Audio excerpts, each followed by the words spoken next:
DSL world, welcome.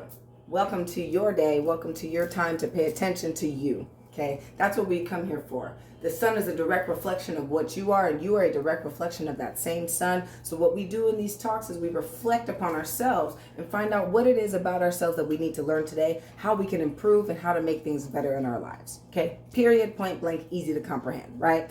Cool. Now, first thing, I want to let you all know I am an entertainer. I do this for fun. I love my life, and everything about it has been able to be accomplished due to the fact that I put myself out there.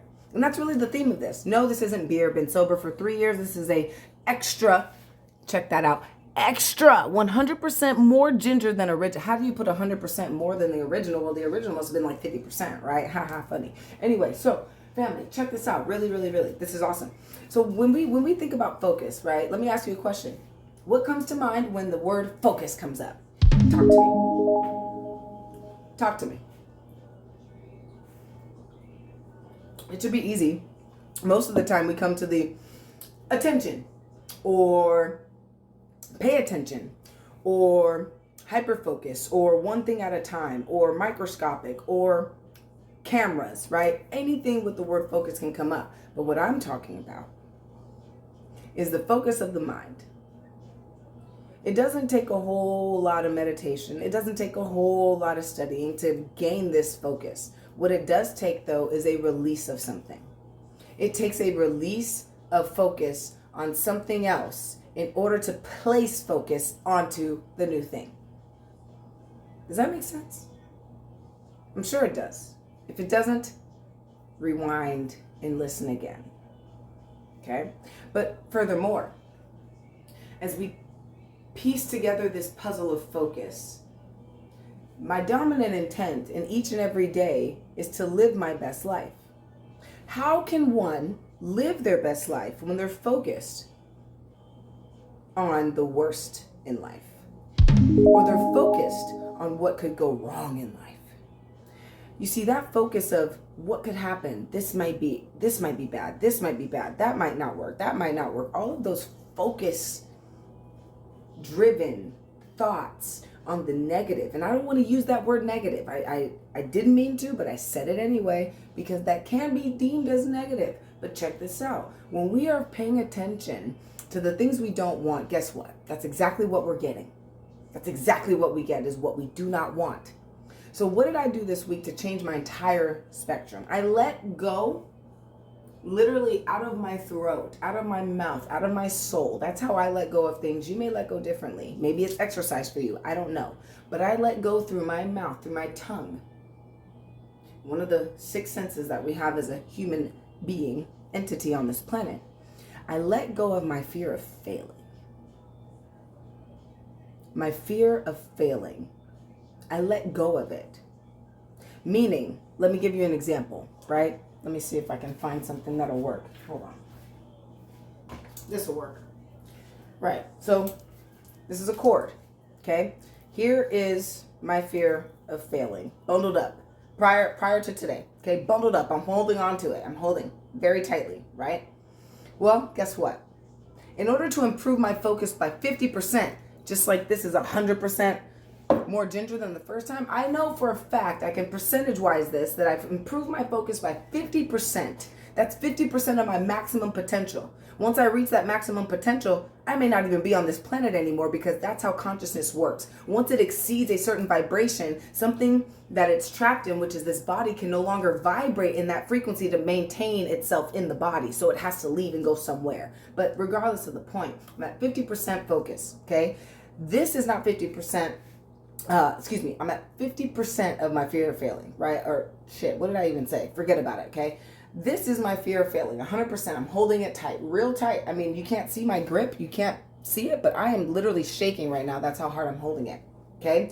That's how hard I was holding my fear of failure. Just like a hard. Like, if I hit somebody with this shit, it's gonna hurt. And guess who I'm hitting?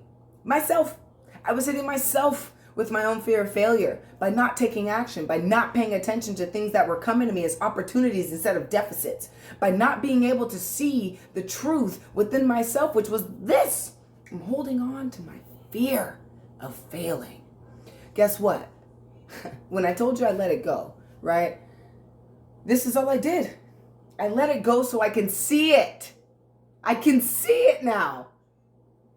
I can see it. I can touch it. I can see how big it is. I can stretch it out. I'm not inside of it anymore. It's not bundled up in a ball. A ball of, oh, avoid it. Oh, you're holding up. Nope, don't see it. Hit yourself with it, but don't look at it. Right? Back of that. Don't look at it. You see what I'm saying?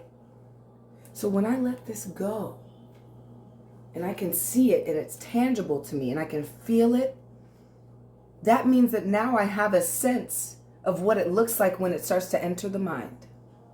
And when it starts to subconsciously pull its way up into the conscious realm and try to accentuate itself. Because that's how it works. It doesn't have its own thoughts. It only has the thoughts that I've given to it. And that over time has become this ball of fear of failing that I was holding on to so tight. So all I did was open it up and let it be shown. Let it be seen. This is called facing your demons. When you hear about that on anywhere, internet, TV, movies, doesn't matter. When you hear about facing your demons, this is how you do it. You pull yourself out of it by speaking about it and communicating to yourself. Look in the mirror. Communicate to yourself what it is that you are most afraid of. Here's a quick story. I had a friend over. We had a friend over, Rebecca and I, the other night. This friend is going through something with their soon to be, who knows if it's an ex-significant other.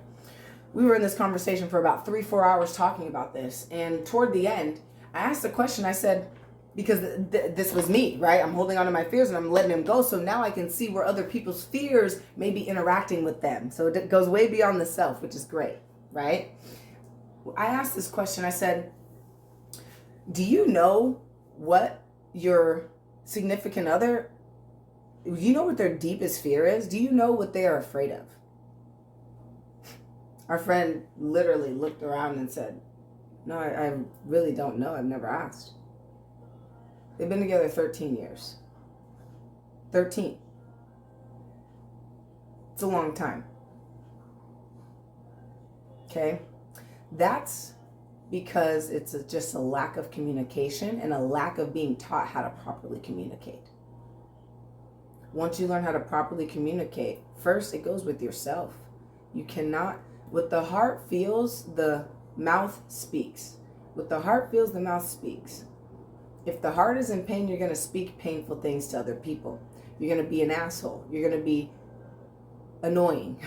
You're going to have a horrible tone. You're going to encourage people to do the wrong thing, or you're going to encourage the wrong thoughts in other people. And that will start to manifest itself, and you'll see the pattern. But you have to first be willing to let go.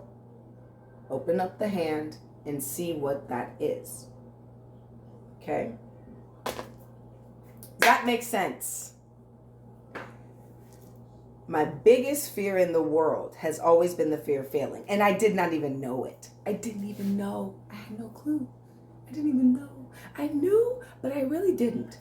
I really didn't know that it had such an effect on me that it literally forced me to stop taking action. Anytime I said, I'm doing it, it was like, no, bitch, what if you fail? No, what if it doesn't work? What if you cannot make it? What if it doesn't work? All of those thoughts will come up. Well, that just happened to me all day today, right? It happened to me all day.